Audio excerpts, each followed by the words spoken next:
Hello, my name is Gary Huffman, and I'm here to talk to you about two topics that I learned in college. The author of Wolf Hall, Hilary Mantel, once said, "It is the absence of facts that frighten people." Today, I'm going to discuss two topics that I've studied previously in college courses that I found most interesting.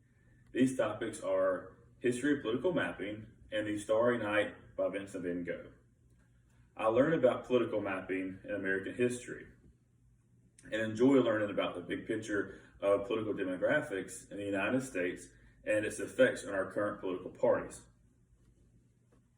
During my current college career, I also had the pleasure of taking an art appreciation course, which my favorite piece of art that I studied was The Starry Night by Vincent van Gogh, a painting that has always intrigued me. Political mapping has changed so much in our country's history, which is one reason why I find it so interesting. As I have matured in life, I have gone through the process of finding where my views stand with our political parties. At first, it was a matter of what I thought I was supposed to vote based on our political demographics. The southern portion of the United States, all the way over to what we call the Red Wall, has been Republican-owned states, with the occasional blue or Democratic state. And the northern part of our country has been primarily Democratic. What caught my attention about most this was that it hasn't been the case forever. We have, throughout our country's history, actually, the tables have flopped over the years. Political mapping gives us this information based on the way people vote in an election. So when you look back at previous years, like I did with the website from Vox, where they had back from 1828 to our last election, what you see is that our country's primarily northern states were Republican and our southern states were Democrats.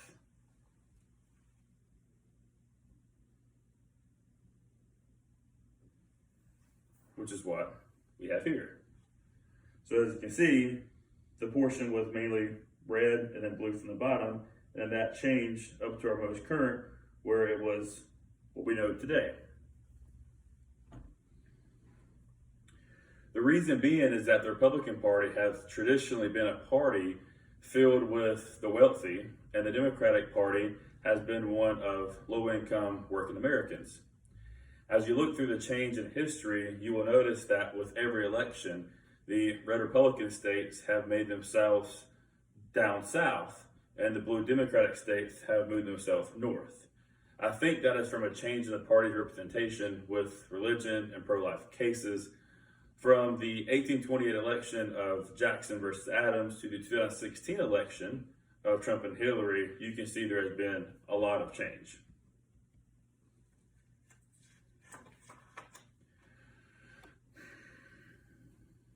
More blending of voters each and every year. There have been times throughout history where some parties dominated the whole country, but this is rare. It is interesting to see that the mapping of this year's election, and I'm predicting that is going to be a lot of blue.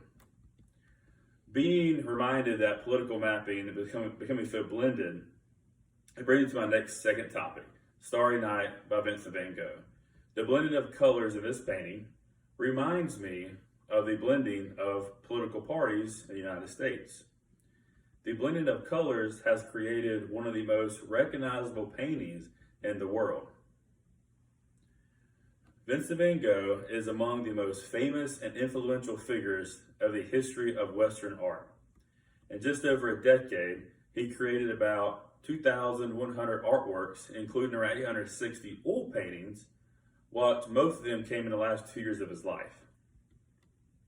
The Starry Night is by far my favorite artwork that he has done. It is my favorite painting, period.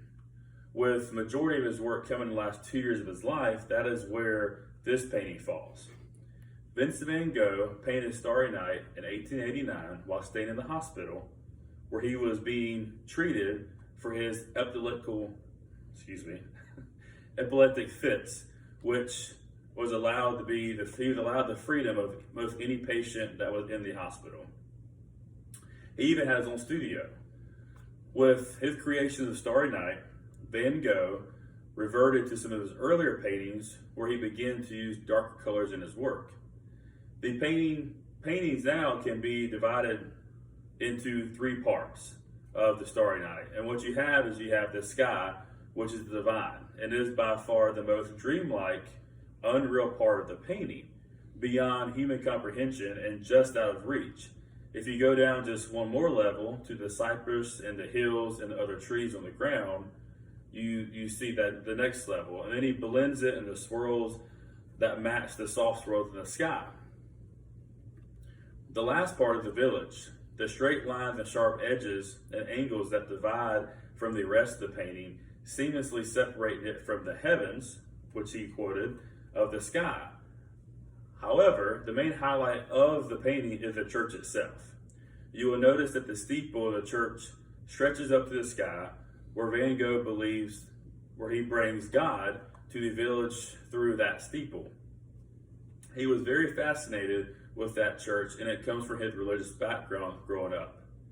Everything about this painting is what makes it so popular today. You can find this painting on cards, mugs, stickers, or even a sleeping mask like the one I have that I go to sleep in every night. From the website Van Gogh Gallery, you can see this painting of just how amazing that it is.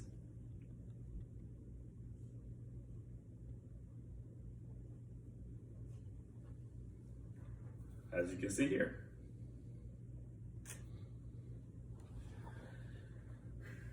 Just like Van Gogh's Starry Night, that has touched millions of people's lives, and the same can be said about political mapping and its importance in laying out the future of the United States and the millions of people who live here. Throughout my college career, I've had the joy of broadening my worldview and learning new things. Learning about political mapping and studying more about a piece of artwork that I have always admired, but did not know the history about, that has provided me with not only the joy, but feeling appreciated for my opportunities to learn. Choosing two topics was a difficult task of all the things I have learned in my college career. Though these are the most impactful so far, I'm encouraged to keep learning and look forward to the things I will learn in the future. Thank you so much, and stay in school.